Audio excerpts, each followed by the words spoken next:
going to have to play around the poke of the newest member of the team, Alex Each. If you engage before Alex is ready with his poke and he's poked them down and softened them up, then you're going to lose that fight. Yeah. Really giving a kind of for sure way that something can go wrong. The Nidalee pickup. Speaking of something that can go wrong. There's a bit of a smile from Alex Each there. They say, let's put Nidalee versus Cho'Gath. Or, since that lane might be swapped, it'll be a lot easier for Seraph to be in a 2v1 lane. Seraph, he loves this top lane Nidalee. He was playing it before he was on CLG, and it was what he was known for. Yeah. It fell out of favor, though. And here's the thing, is he doesn't really play it top lane bruiser style or AP. He goes Infinity Edge after his Trinity Force. He's all AD, turret pushing, shove that wave down, static shiv Nidalee. There may be some adjustments he makes for this series, but that's his typical build in solo with the Kog'Maw as well. I'm not going to put anything by him, though. He's got the magic damage already from the Kog'Maw. If he becomes an AD That's threat, true. That's a good point. Thing is he's going to try to split push all game, is what he's going to try to do. He's going to try to split push, try to poke, try to get auto attacks down in crits, and make sure that he can get to turrets. He won a game versus Fusion solely off of backdooring. It was a comeback win with the Nidalee. Could be a possible final shake here for the coaches as they go back and watch their teams now. TDK looking for a final game point on this one as it's about to go live. Tweet either hashtag WFX win or hashtag TDK win to @LOL Esports, and we'll be checking in to see how you're calling this series and if you're calling it correctly. Seeing those pushes, as we were saying, Seraph controlling the top lane and whatnot, being so aggressive. It seems like it's something that TDK can switch. You were saying wave control is good. Seraph's good at that. They were controlling waves to go for 5v5 fights before in group. Now we're going to see how that split push game wave control goes. Yep, and the wave clear is in favor of Winterfox slightly. TDK has wave clear with 2 members. Right. So it's a little bit even, but Winterfox does have an edge there overall. But when it comes down to split push, turret pressure, the wave clear of Nidalee, he can just walk up and swipe it unless Cho'Gath gets to the point where he's able to just nom him up in just full combo, completely, utterly destroy. Because Seraph's not going to build any HP in his typical build. And another thing, too, is what better way to make it into the LCS than off the back of your favorite champion in your favorite unorthodox style? There you go. No risk. Yeah. As Seraph himself said, there's no risk here. Let's go in and go for broke. It seems like what they're doing. Now, again, on the red side is TDK. This is what the teams chose, but the victories have come from blue, oddly enough, each time. And TDK are 1 game away from being in a North American LCS. And this is a team that was formed around Seraph.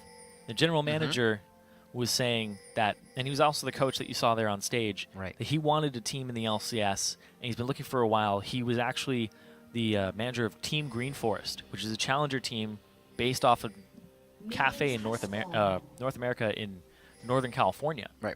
I've cast them multiple times in tournaments, aging years back at this point. He's constantly trying to get a team in and help his players out. So he scouts talent, and he found Seraph, and he's like, we're going to build a team around this guy. Let's get Kez in there. Let's get Kyle. Let's get Louis. Let's get a Korean-speaking team here. Yeah. And so far, it's been absolutely amazing for them. And this is the closest he's ever been to having a team in the LCS. Well, it's pretty crazy to see how quickly teams can come together these days with so many different, diverse lifestyles that people have. Being able to buckle down and get this much practice in to be able to contest against LCS teams is no small feat that you're able to do. Let's see if TDK can keep it strong here. We are going to get matched up once again to the lanes. Winterfox teleported back from actually being in the bottom lane this game to get this. And I want to point this out too, is in game 1 and 2, it was lane swaps. There were lane swaps that were happening, and Louis GG was able to return to lane with a BF sword, unharassed, and in completely good shape. Game 3, lane swapped on, Altec crushes him in lane, can't even back for a BF sword, has to get pickaxe early, and then 118 CS lead. And a lot of that manifested in the laning phase, 10 minutes, 20 minutes, down 30, 40 CS for Louis GG. Altec is able to crush players in the lane, and now they're in a 2-on-2 matchup. They're saying we can sacrifice Seraph top in favor of Altec getting a large advantage on this Jinx and then scaling up and being a late game hyper carry. So this is a little bit of a nightmare for TDK because of the farm that's going into Altec, and LuiGG is not catching. He's 12 CS down already. This is a huge denial. Very, very big, and he's only going to take pressure from Glitterlands here as we get to the turret as well. Good pressure there, a few shots, and Smoothie can't get away from the damage either. And the more they stand together, the more they're just he's missing AoE. CS under the turret too. Ooh.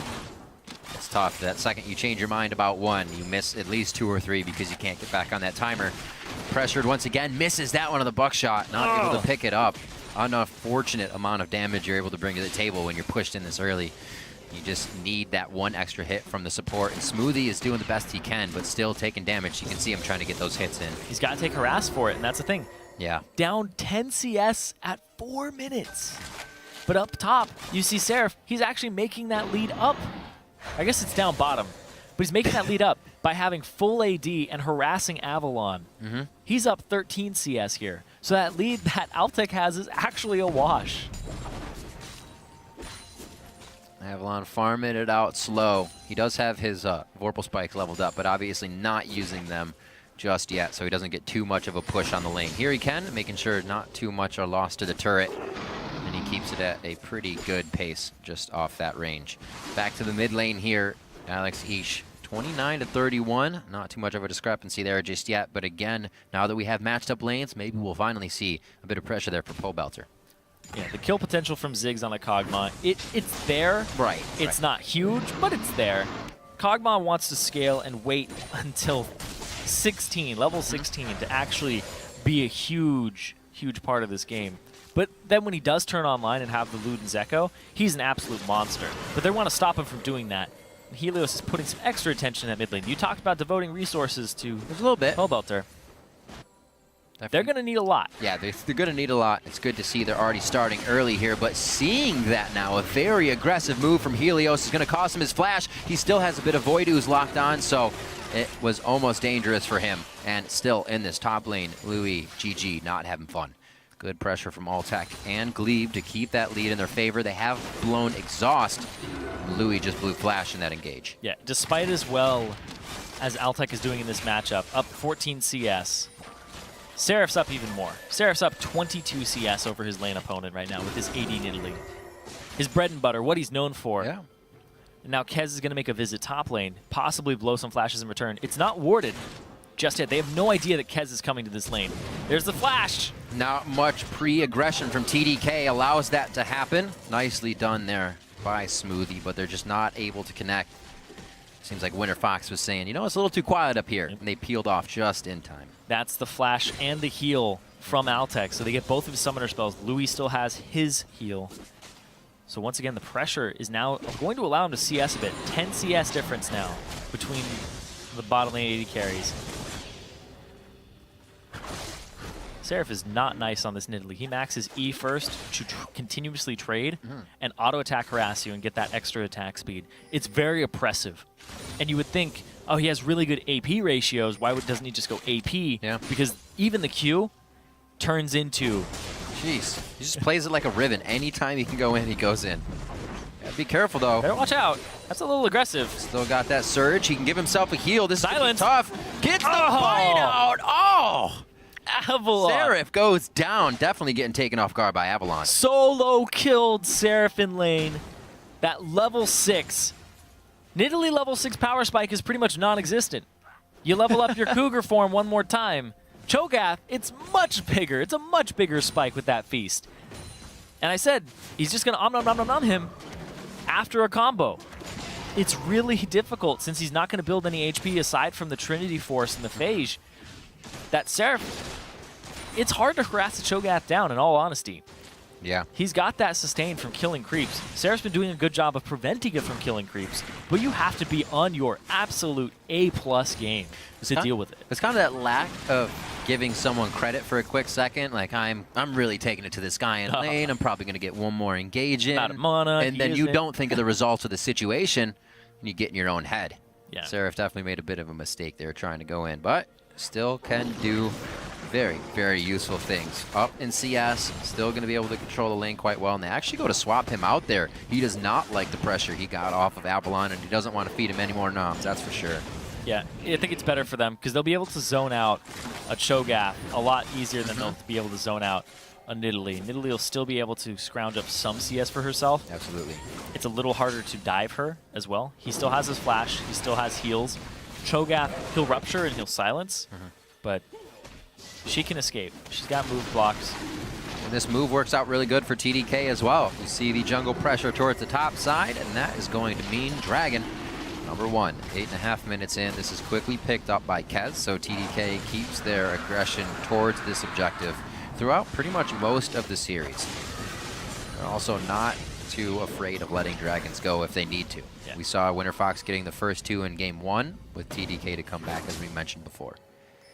Good pressure from Winterfox, getting some deeper wards in here, knowing they lost Dragon. They're going to want to be able to activate something off of this. Helios getting pretty dangerous. Gets the ult on. There's the exhaust for Seraph, and he will get a kill before he goes down. He's not going to go down. Why did he go back? Oh, the questions will soon be answered, I guess. But Glebe now going to get hit up. The blue buff onto Alex Each. Throws out a Lugi. Oh, he gets the flash. He turned away from the explosion before it exploded. What just happened? Saw that scene in The Dark Knight. I guess so. Wasn't able to keep hitting the detonator, but Alex, he hit the caustic spittle too, so he had the reduced resistances. That would have been the living artillery to finish him off. I want to know why Seraph went back again. He didn't actually see that the bomb was coming down just yet. It was the reticle for the cast before the actual shows up. And also, or he saw the bomb and said, I'm dead, let me just get hit anyways, and I'll deny the Ziggs assist. He's going to get hit by Glebe anyway. He does walk forward and get killed by Glebe, so he was dead either way. Shlablam. This turn, though, 80 damage. With the exhaust. 80 Italy, boom. So he does see it. Yeah, it's appeared Okay, now. there it appears? Yeah, okay, so yeah, you're right. There's a whole bunch of, you just can't get out of the situation anyway. It's a little tricky in Spectator. It is. Everything's pretty much the same color. It just flashes once. You're like, oh, it's already, oh, nope. Just kidding. Kez. We've all been there. He keeps himself safe. Looks like Scuttle's going to go over to Winterfox here. 2-1 to start things off. 1.5 thousand gold lead for Winterfox here as they stand on the edge of being knocked out of the LCS, or I would say not getting back into the LCS. Slow moves towards the top side. But here's Kez. They don't see him. Oh, the ultimate over the wall. Nicely done. Ultex trying to get the damage on the outside, and it does not look like TDK can repair this, actually. They had the engage, but Ultex was not in that engagement and was able to do some big damage. Those flame chompers were huge, and the barrel as well from Helios to pop people through them was absolutely big for them. That gave Altec a kill, gave him red buff, and now they're able to pile through onto this turret. They might get some meaningful damage here, but this is definitely a very oppressive lane, and with Helios playing to it, it's working out for Winterfox. Helios just over on the edge, making sure nobody else gets into this one. We talked about the CS advantage that Altec had made for himself, and now Helios is going to play to that lane more and more and more and more. He's actually going to be able to run away with this game on this Jinx that his bandit gets him every time. Oh! Ooh! A little hyphy there. Yeah. That's the old Alex we used to see. Yeah. There we go. Assassin Kog'Maw. No matter what you're on, you can get the kills. Like we said, these guys getting bloodthirsty, though, and we'll kind of see that come out here. Everybody's getting a little weary. Mentality's going. We're going to do some crazy things. Seraph playing it safe. He's down a level. He's down a level, and he's down a lot of mana here. Yeah. Especially for getting eaten the last time he was in this lane. Gives a quick spear to the side of Avalon and realizes his sustain just completely nullifies any damage. So it's going to be a little bit harder. He's going to get some help from Kez here towards the bottom lane to make sure there's no more pressure. Avalon doesn't have that, though. So the clear now in the top side. Altec 112 to 95 in his lane. And we have seen that Avalon is starting to clean up that Seraph discrepancy, 98 to 88. They're ready to wrap around Avalon and start a gank here. Avalon's not afraid of Seraph anymore. There's the silence. Good pop-up. Could be the ulti coming out. Sejuani ult actually down. Doesn't have for a few, so they are able to get out of that. Avalon nicely done, playing it calm, cool, and collected. Didn't even flash. Didn't have to use it. Nope. Nope. Alex, though, he's got to watch out. Helios is here. Oh, there's one, there's the other, and it cannot be finished. Alex blew his flash previously was able to nicely walk out of that one. Winterfox not able to get an advantage there. Oh! I'm a liar! Great shot by Altec. Beautiful hit. Smoothie watched it On go the by. Megadeth rock. No! Oh, great shot from Altec, exactly. Altec is definitely off the ground this game. Look at what it's providing. When you drop the Sivir ban, or when you drop the Jinx ban for Sivir and you give him Jinx, there was a reason you were banning it, and it was part of the strategy. Losing Alex on this one, very, very big. This should be a dead Seraph. One more body slam. Actually, nicely puts the wall there in between, so he could kind of force Helios into a body slam over the wall and dodge out. None of that came to be. As tricky as he is, he still goes down. Winterfox are just taking over this game. TDK are not playing crisply at all. They're getting too aggressive in their lanes, especially Seraph. Seraph was having a hard time overextending last game on Gnar. Now, it's much worse on this Nidalee. He's 1-3. He's more than half his team's deaths at this point in the game. Yeah. Well, it's almost one of those situations where you can't fall behind, right? Because then you're completely useless. You're the kind of AD carry that just heals everybody. Not doing too much. You're old school Ezreal. Yeah, exactly. Which was pretty broken, to say the least. But not doing enough for the team at this point, and now beaten by Avalon and CS. We're going to see Winterfox gathering in the middle now. See teleport up for Avalon. See what they do with Altec being out here. They're still getting pretty aggressive without having their AD carry here. Seraph's going to go on that. Seraph's going to go on that split push mission. He's 2 levels down on Avalon. Seraph needs CS. He needs to complete his Trinity Force just to even be mildly relevant and to knock down turrets. It's a sad situation to be in, but with this niche pick, there's a reason it's not meta, and it's because it takes a certain execution on it, and it's good in certain matchups. Cho'Gath doesn't seem like one of those matchups, though. Right, you're not clearing the wave faster than him. You're getting pushed in. When you match up, you're going to get eaten, as we saw. Yeah. Wasn't that not building great. HP, which is the counter to Cho'Gath's true damage. That's true. You did see that Seraph had the early advantage. Speaking of counters, though, you just 3-man dive him. That'll work take too. Him down, cut down the stacks, make sure he can't get out of this one alive. A Mega Inferno Bomb may create a little bit of follow-up here. The turret actually goes over to Smoothie after he has gotten out nice and healthy. And the rocket looks like it's just a little behind. Shoo. Yep. Whew. It's close, though.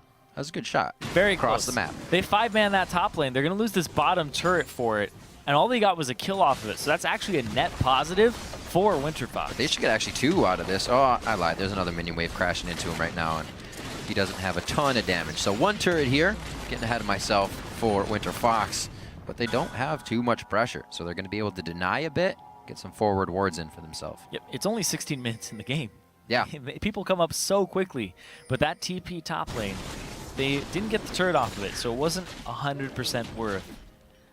It's relatively worth because Seraph catches up a little bit in experience, catches up a little bit in CS. He was up, and then he ends up throwing that lead bit. It's a difficult matchup for the Nidalee. Yeah.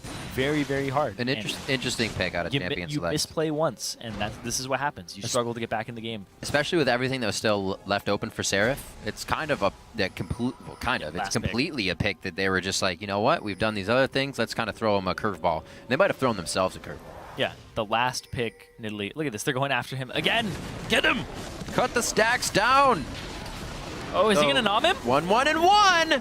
Man, he just gets out of that one. Not going to get really any help here from Pole Belter. I don't know if he's going to need it. Seraph would get a nice kill on this one if he can, but I don't think it's going to be good enough. He's going to have to go Cougar, out of mana, and they've already become too far away in the situation. They know that Winterfox is coming, and the mistakes are now piling on top of each other for TDK. Oh, Avalon. Nobody's respecting his damage output. Nope. Cho'Gath's true damage, it's only going to do a set amount of damage. You know exactly how much he's going to hit you for. To TDK's credit, everyone and their mom, right, would focus Avalon, though, thinking it's the weaker lane, but he is showing up this game and really doing it without any help. Yeah, we used to say, when's Helios going to be able to help his brother out a lot? That synergy was there, and now it doesn't need to be. They let go. They don't have to hold hands. When Avalon is self-sufficient like this, it's big. And when Altec is going to solo kill Luigi G, oh, actually, he's got some help. He's going to get an assist off this. Whimsy. Oh, it's just going to go to more. So now Avalon gets a piece. Very nice to give it over to Altec. 2 assists going out on that one as well as Pole Belter gets pushed off.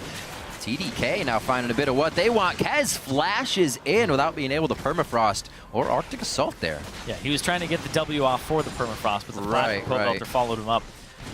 TDK, they have a late game team comp. It's super late game. The Alistar's good late.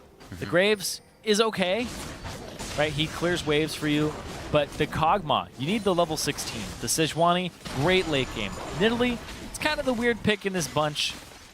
But the way they're playing it, it's definitely not going to work out. And they have to wait even longer. It's so true. Well, you have that long range with Kog'Maw until 16. You still feel way too close. And Altec, a little too close here, but wow. That should have absolutely been a kill onto Altec. He has flash and heal, gets to keep those up, and TDK come up with nothing once again, empty-handed. The wishes are just falling through first. TDK not landing a lot of abilities here to get these fights going. We saw the spear miss top as well on the Cho'Gath. Not able to have Seraph leap onto him and have that extra damage on the hunt to actually get the kill, and then Helios paid, or Kez paid for it. Now Kez not able to get the Arctic Assault. Now, is this a blue buff steal? Nope. Nope. Blue buff assistance. Yes. Good bit of help there. Also looking at what Seraph has to do. If he does go for that build, he's going to need like a loan. That's an expensive build to go for, right? You're not getting defensive items, which are obviously still expensive, but it's not a $4 grand item that you're looking for. Yeah. The Trinity Force and like all these things that Seraph wants to buy for himself are huge. They are a huge chunk of cash, and he needs money to even get it. So It'll be tough. The blue buff actually was really good there from Pobelter. Just when you're against a Kog'Maw, an AP Cog mid, contesting his blue buff is huge. Being able to take it away from him so he can't operate and continually throw out his living artilleries is big, because that is his primary source of damage in a team fight or when poking. Seraph's got to be pulling his hair out right now. Or he's just shedding all over the place. I can't tell. That does not look like a very fun lane for him. 45 seconds onto Dragon. Quite a bit of focus here towards the top side of the map. But look, Altec may just be able to solo this one out himself as it happens. And Alex Each, kind of confined to the mid here, knows he has to ghost. Weird positioning here from TDK. Winterfox is being able to get into these positions way too easily. Yep, the ward coverage falling to the wayside, but also the fact that Avalon is applying so much pressure. Yep. Seraph has been taking it to Avalon all series long, bullying him around, and now you have another factor to worry about. Avalon got big this time. Oh, ulti! That is a good ult. I don't know if they can follow it up, Zyrene. Seraph is there. They should be able to take down Glebe with the cancellation here. Seraph gets exhausted. He does finally take it out. Will they be able to find any more? Remember, the Dragon's going to be up here. We had to have Altec run by that to join the team now, but Baron's not exactly going to be on the plate just yet for these guys. Good kill, though, for TDK. They finally picked something up here as they've been looking for these scraps.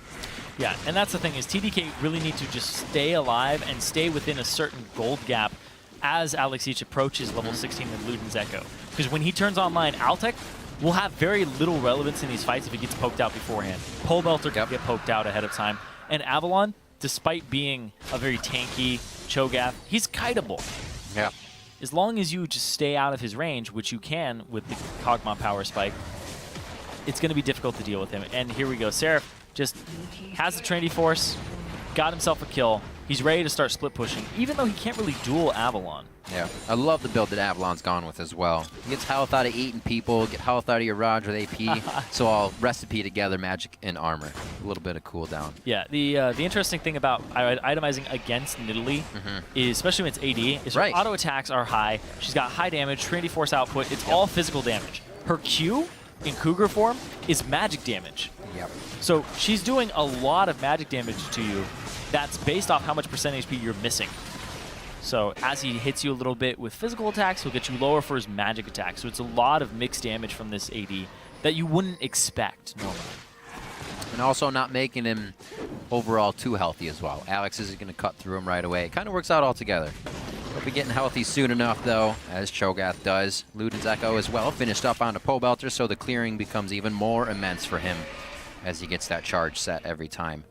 Wards being placed here by Winterfox. Looks like they are ready to put their foot down and get a big change in this game, swinging towards their favor. They've had the lead for a while here, but it doesn't seem like they've been able to kind of push that lead in the face of TDK. They're waiting for TDK to make a mistake. Yeah, but TDK have been making a lot of mistakes. Slowly making them for sure.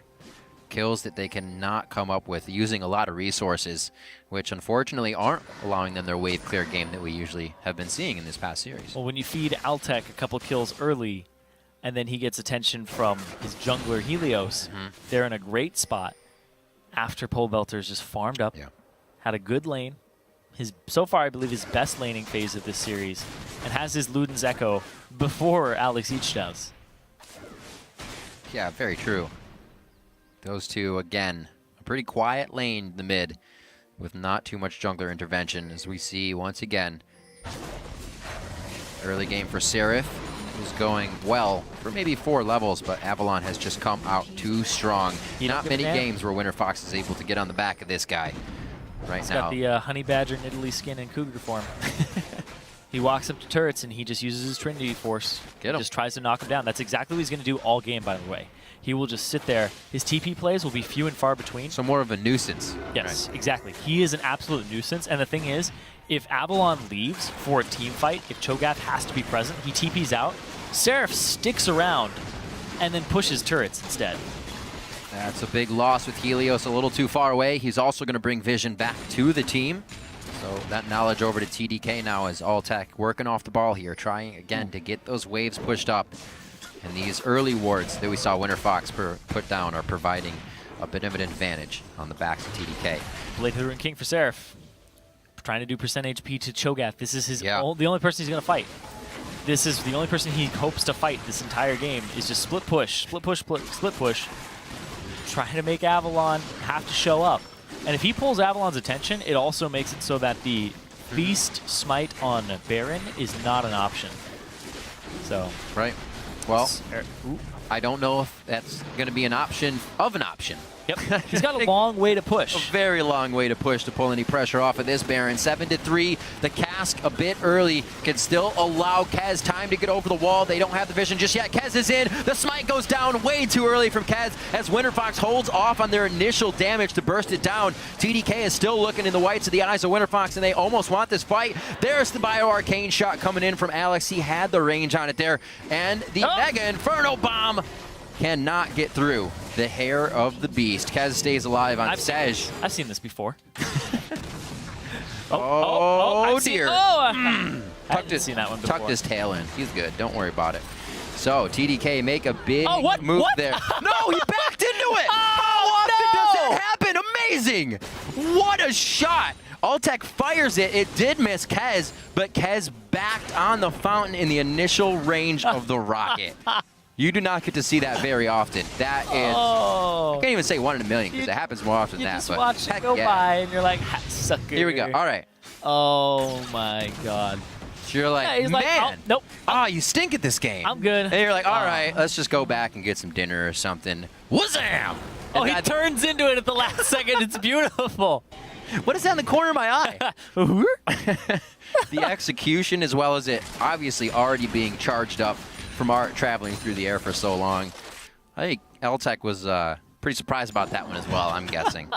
So he goes to 4-0-0 on the game and takes down Kez. That was the IQ test right there. Yeah, right? There you go. Oof, what a big thing. But really to have that as well, an extra kill to come out of nowhere in a game like this, in the game that's kind of putting your life on the line, feels great. It's going to make Altec play a little bit better. Like you're saying, red buff here. The nice rupture dodge by Seraph. That Blade of the Rune King now starting to do a bit of work. Blade of the Rune King gives him so many auto attacks. He forces Avalon back, which is really big because now he's able to duel him. And the Frozen Heart's completed. Seraph really doesn't care that much. He's going to keep pushing. He's going to keep getting his team turrets to stay in this game as long as they prevent the fights. Alex Each has the Luden's Echo, so he does have some poke, but it's just the siege here. You have to kind of stave off the Ziggs, keep him out of there. Smoothie. Smoothie indeed. It's a very nice ult to start the fight, but nobody really has the engage, thinking that the AoE of the ult down maybe from Ziggs would give them enough pressure, but he just gets stripped of any of his clothes, taken down and left on the side of the road there. Smoothie is very sad about that situation. Yeah. Alistar pretty much only has a loincloth to begin with, so he's not losing too much. That's right, you can't take his shoes. It's just the support. Oh, the ult just on the edge, but gives it enough slow. Louis GG able to get the collateral damage. Oh, a triple no. kill for him, and that's even better than a rocket flying across the map. It's almost a quadra, but it's cleaned up by Alex Each, and TDK just got a fight that was pretty much a birthday present being open for everybody. That was huge for them. They're going to be able to just barrel down the middle, get that last tier 2 turret that's standing in front of them. And that was off the back of the positioning of Louis GG, and also the fact that Kez, gorgeous ultimate, but it's only a slow. He didn't even get the full stun on it. It was just the slow, which stopped Altec from going back. They might even get, yeah, they're going to get 2 turrets off of that. No inhib. No inhib. But they can run towards the dragon and pick it up before anybody gets there that could contest it. This is crazy. They're all on the same page here. Kez throws it out, slows, but it lines up, and Glebe set up Altec there. And the follow-up damage. A lot of flashes in for those kills. Oh. Very close. Kaz with enough HP to get through that one. The Mega Inferno used as well, so 2 instant ultimates that Winterfox won't be using for a follow-up fight. And now they're going to be scrambling to hopefully get some of these backs. Seraph! Oh, he gets popped, and he should get popped overall. The ward goes over. Okay, so Helios actually waiting on the cooldown for Body Slam. They cannot get him. Nice peace of mind for Seraph to just walk out slowly. That was really big. The triple kill on the shutdown going to Louis GG. Yeah, absolutely. He's had nothing this game. He was 1 and 2. Oh! You dance one way and you get a pie in the face from Louis GG the other one. There's just nothing you can do right now. If TDK has set up to dodge the skill shots they're throwing at you, it's a living artillery or it's Louis GG's collateral damage. Seraph trying to keep this one going, and he's got to be thanking his team right now because he did not have a great laning phase, but they are coming out strong here in the mid game. Yeah, you know who else also didn't have a good laning phase? Louis GG. And Alex Each, you know what? He's just transferring it over. I can't believe what's going on right now. Louis GG was pretty much dead to rights this game. Absolutely. He has a better score than Altec now in terms of kills, just off of that. That's amazing. Where has this Louis GG been all Challenger season long? It's also what Freak was saying on the desk. This guy's not going to do much as he comes in, but now who is this guy? Yeah. How is he ramped up so fast? This is crazy. And it's the second time. I wouldn't say it was as bad the first time as this. We saw game 1. TDK kind of messed up their lane swap. Louis GG didn't get a great lane. The beginning of this game, how hard were they pushing Louis GG into that top turret? He had how much CS, right, to Altex, and they still are able to come out on top after all of that pressure. He's losing the lane a lot, but a lot of that comes down to the fact he can't communicate with Smoothie. Louis and Smoothie speak English and Korean. Right. Smoothie doesn't speak a hint of Korean, for the most part. He's got the basics down. He's got how he can kind of communicate, but it's a rough lane still in terms of communication. Yeah. They're losing lane pretty consistently in 2-on-2s, but then when they show up for the team fights, they're all on the same page on when they want to go in. That being basic is enough to make it work completely for them.